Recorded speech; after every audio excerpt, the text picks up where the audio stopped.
ছোট রানী করালেন বড় রাজার অ্যাক্সিডেন্ট, ফিরে এলো স্মৃতিশক্তি। তো বন্ধুরা, ফুলকির আগামী পর্বে আপনারা দেখতে পাবেন যে ফুলকি, রোহিত, ধানু কোর্টে পৌঁছে গিয়েছে, যেখানে কোর্টে ফুলকি রোহিতকে ঘর পাঠায় বড় রাজাকে আনার জন্য, যেখানে রোহিত ফুলকির কথা অনুযায়ী বড় রাজাকে নিতে চলে যায় রাজবাড়ি।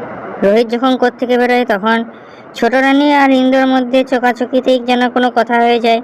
মনে হয় যেন কিছু প্ল্যানিং করছে, নতুন চাল চলছে। রোহিত সেখানে গিয়ে দেখে বড় রাজা পুরনো ছবিগুলো দেখছিলেন। পুরনো ছবি দেখে হঠাৎ করে বড় রাজার আবছা আবছা মনে পড়ে অ্যাক্সিডেন্টের ঘটনাগুলো, যেখানে রোহিত একটু খুশি হয় যে অ্যাক্সিডেন্ট ঘটনাগুলো মনে পড়ছে, অর্থাৎ স্মৃতিশক্তি ধীরে ধীরে ফিরে আসছে। আচ্ছা আচ্ছা মনে পড়ে, কিন্তু পুরোপুরি মনে পড়ে না বড় রাজার কিছু। রোহিত তখন বড় রাজাকে নিয়ে বেরিয়ে পড়ে কোর্টের দিকে। কোর্টে আসার পথে হঠাৎ করে তাদের পিছনে একটি ট্রাক এসে ধাক্কা মারে।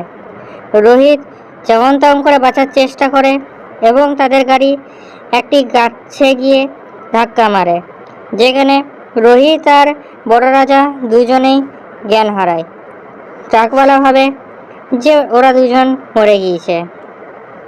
ছোট রানী সে খবর পেয়ে যায়। কিছুক্ষণ পর রোহিতের জ্ঞান ফিরে আসে, কিন্তু বড় রাজার জ্ঞান ফিরে আসে না। রোহিত বড় রাজাকে দেখে ঘাবড়ে যায় এবং তাকে জাগানোর চেষ্টা করে, কিন্তু বড় রাজার জ্ঞান আসে না। তখন রোহিত তাড়াহুড়ো করে একটি পাশের হাসপাতালে বড় রাজাকে ভর্তি করে এবং সঙ্গে সঙ্গে অংশুকে ফোন করে খবর দেয়। অংশু খবর পেয়ে কোর্টে বলে যে বড় রাজার অ্যাক্সিডেন্ট হয়ে গিয়েছে। বড় রাজার অ্যাক্সিডেন্টের কথা শুনে ছোট রানী অনেক খুশি হয় এবং ছোট রানীর উকিল মিস্টার চ্যাটার্জি জাজ সাহেবের কাছে ছোট রানীর জামিনের কথা বলেন, কিন্তু জাজ সাহেব জামিন দেন না এবং অন্য ডেট দিয়ে দেন, যেখানে ফুলকি অনেক ঘাবড়ে যায়। ফুলকির পায়ের তল থেকে মাটি সরে যায় এবং ছুটে চলে যায় বড় রাজার কাছে, যেখানে অ্যাক্সিডেন্টের জন্যে ফিরে চলে আসে বড় রাজার স্মৃতিশক্তি। ওইখানে ছোট রানীর চাল ছোট রানীর ওপরই ভারী পড়ে। বড় রাজার স্মৃতিশক্তি ফিরে আসাতে অ্যাক্সিডেন্টের কথাগুলো মনে পড়ে যায় বড় রাজার।